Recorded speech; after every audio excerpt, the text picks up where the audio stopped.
Now you listen here, you mooks. All you people said this movie's gonna be awful, you don't even know what you're talking about. Come here!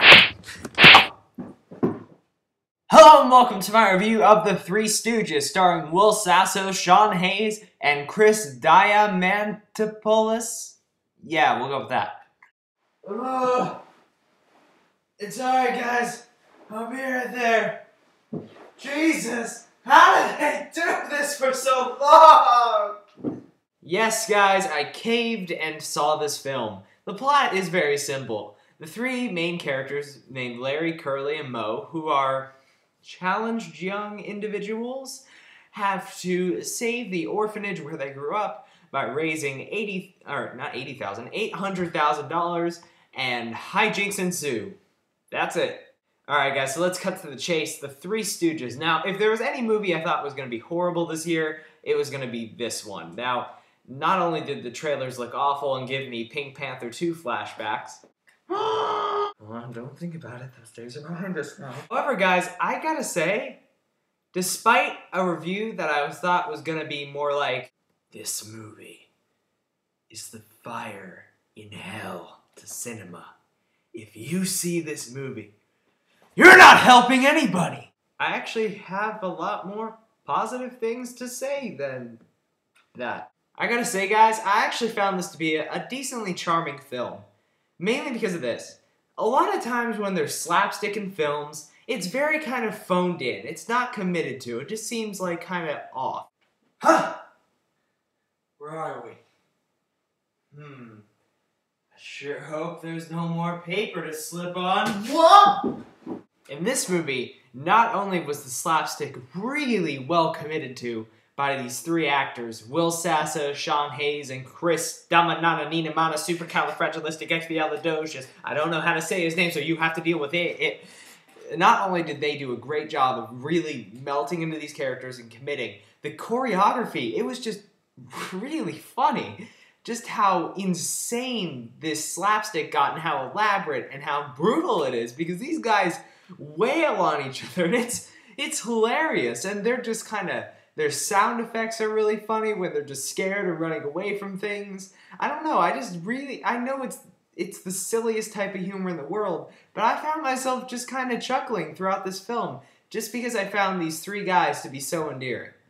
Also, at least in my opinion, the story kind of felt more organic than some of these other slapstick movies. It didn't just feel like an excuse to put these guys in situations to where they do crazy things, even though that's obviously what it is. It felt a little bit more organic than that. And the set scenarios were pretty funny, especially when they do very bad things to the cast of Jersey Shore. Oh boy, that's been something I've been waiting to see. And also, they actually managed to add a surprising amount of heart to the film, making these guys actually kinda feel like 2.5-dimensional characters, to where you actually get a little bit emotionally attached to these guys, because they actually found a way to kind of make... I like how they made these guys feel like brothers. They didn't just feel like an excuse to beat up on each other. You kind of get these characters in a way, in a weird sense, and it kind of lets you in on what's going on in this insane world. Don't go thinking I love this movie, because I don't. In fact, it is quite a flawed film, despite it being very charming. First of all, and this is probably the biggest overarching flaw with the film, too long. Now you may say, but it's only an hour and a half. Well, exactly. These guys are really funny, but they're funny in spurts. I have to say, there are points in this movie where you'll be squirming in your seat, just going, oh God, let me out of here. Not because it's horrible material, just because you've been seeing three guys, you go like, hey man, how's it going? No, not really, not much. That's a horrible impression, but anyway. For so long that it just kind of wears on you after a while. It gets a little irritating, not because these guys are start doing a bad job or the film kind of goes out. It's just because it wears you out a little bit.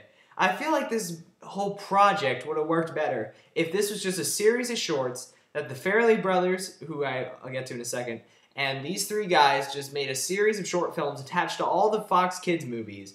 And that way they could have been great, they could have packed them with just the moments with the big laughs, and they could have brought in a whole new audience to their films just because they've revitalized the Three Stooges.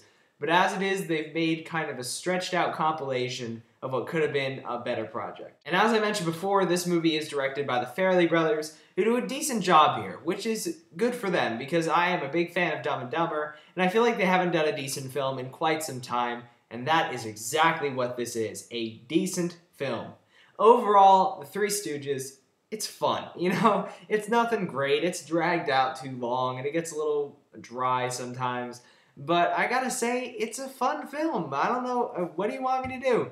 It has great performances by its three leads and some solid supporting characters too I didn't mention, like especially Larry David as a nun. He is hilarious. But anyways, it's just a solid movie that really shows what you can do with slapstick to make it actually funny again. So it's not a great movie. I'm only giving it like 2.5 stars out of 4, but I think you should check it out and maybe give it a chance, see if it makes you laugh. And there's my review of The Three Stooges. I hope you enjoyed it. If you did, you can subscribe, comment, request a review, whatever you want. And until next time, I'm Movie Kid Mike, making sure your time is worth your money.